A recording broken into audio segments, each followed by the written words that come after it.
What's up, everybody? I'm Adam McDormand, and this is Medium Quality.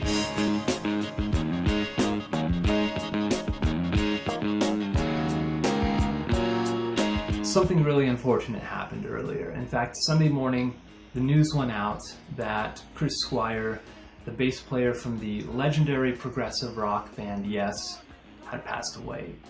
Many of you know that Yes is my very favorite band of all time, and that Chris Squire is a huge influence on me as a bass player.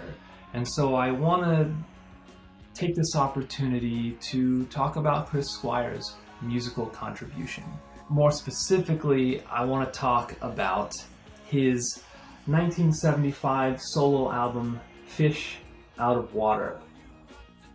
After Yes's 1974 release, Relayer, several members of the band thought it would be a good idea to take some time off to make a solo album and then come back and pick up where they left off in a few years. Fish Out of Water is one of several products of that era. This album, in a lot of ways, is a more accessible, more listener-friendly version of what was happening on Relayer. Now, the album starts off with Hold Out Your Hand, which is a very pop-sensible song for its time, really catchy. The bass and drums groove is really solid, of course, with Patrick Moraz pulling in some Rhodes piano sounds. Excellent song, definitely worth a listen, and that's one of the main reasons that I picked up this album. The second song, You By My Side, probably my least favorite track on this album, and that's not to say that it's bad. Silently Falling, a longer song, about 11 minutes or so, which very much harkens back to what was happening on Relayer, and even gives me a little bit of a close to the edge vibe. If take kind of the Yes formula and make it just a little bit simpler. There's less musical stuff happening, to use a very non-technical term, which makes it easier to grab a hold of for someone who might be new to Yes or finds some of the more dense progressive rock elements of Yes's work to be kind of impenetrable. There's some symphonic elements in that song, and especially the other long song on here, Safe, which is on side B. It's the last track of the album. Both of those songs feature more symphonic elements, kind of almost an intro to Yes's progressive rock sound. Now, the other song on here that I haven't talked about, Lucky 7, which is the first track on side B, really interesting song. I love the bass and drums groove on that song. It almost has kind of a jazz fusion feel to it, which makes sense given the jazz pedigree of Patrick Moraz and Bill Bruford. Really interesting song, kind of out of left field a little bit if you're expecting to hear, close to the edge type music. It's not that. It's a little more jazz fusion, which makes it really interesting. I like that song a lot. In fact, after listening to this a few times, that may be my favorite song on this album. As far as my vinyl copy of this, there's nothing special here to speak of. It's, very simple, straightforward pressing, nice, gatefold image of Chris Squire doing his thing. Cheap record. You can probably pick this up for, $5 or less at your local record store and have a nice clean copy. Especially because this is not a mainline Yes record. So if you're wanting to pick up something a little bit unique in the Yes canon, then Chris Squire's solo album certainly makes for a nice addition. Because it has a lot of the elements that come together to form Yes, but in a slightly different way, a little more pop sensible, like I said, with the jazz fusion elements going on here. Very cool album. I definitely recommend picking this up, especially this week as we are remembering the legendary, amazing Chris Squire and what he did. To take time and listen to something that wasn't Yes. Excellent album, really showcasing this man's extraordinary talent.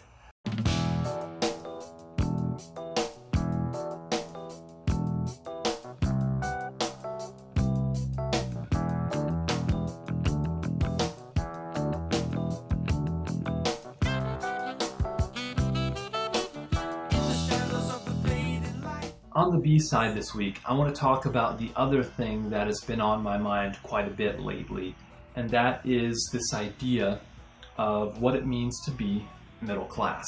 So I want to begin this discussion by acknowledging the fact that I am in the middle class. And so that in and of itself means that I have enough.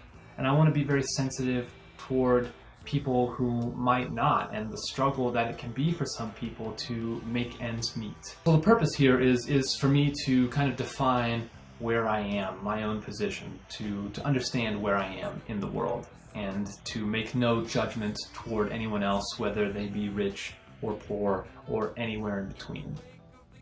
Clear? How do we define this concept of the middle class? I think probably the simplest way is by income. And there are lots of calculations out there where you can look at, median incomes and standard deviations away from that median income. And that makes sense. It's a very simple indicator of where someone is. But that's not the only definition of middle class that's out there. In fact, some people will use wealth to characterize middle class, which is a little bit different than income in that it's kind of weighing one's assets versus one's liability, or essentially how much in or not in debt you find yourself. And of course, if I think about that definition, then I am not middle class. Another popular indicator of one's class is consumption, or how much you spend on various goods and services. Now, I don't know that I like that, just from a personal standpoint. The idea of drawing your identity from how much you consume or potentially waste, I think is not great.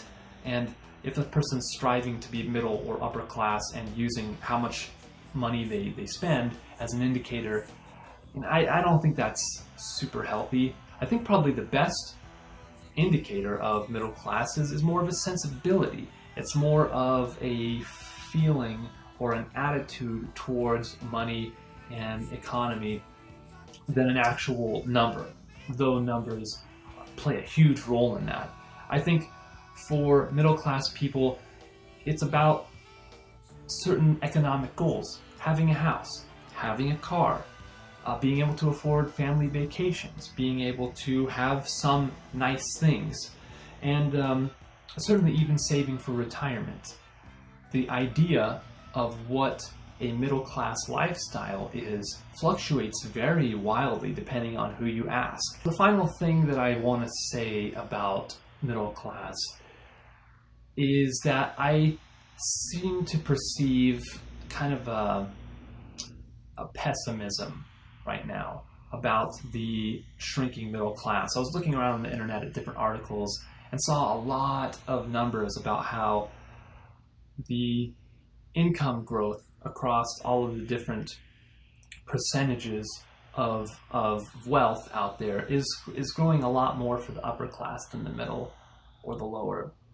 And there's not a lot of upward mobility for the middle class. And so there's a certain lack of optimism that makes middle class life so great. And that's kind of an unfortunate thing. What is your idea of middle class? Do you find yourself comfortably where it is that you want to be, or do you feel like you need more? I'd love some feedback, so feel free to leave a comment, and we'll probably revisit this topic again, but I wanted to establish kind of a baseline of what it is that I mean when I talk about being middle class. Thank you so much for your time. Don't forget to subscribe. Visit mediumq.com, where I've been writing a little bit lately, and you can also watch older videos there. Make sure you visit the Facebook page at facebook.com/mediumq. And until next time, peace out.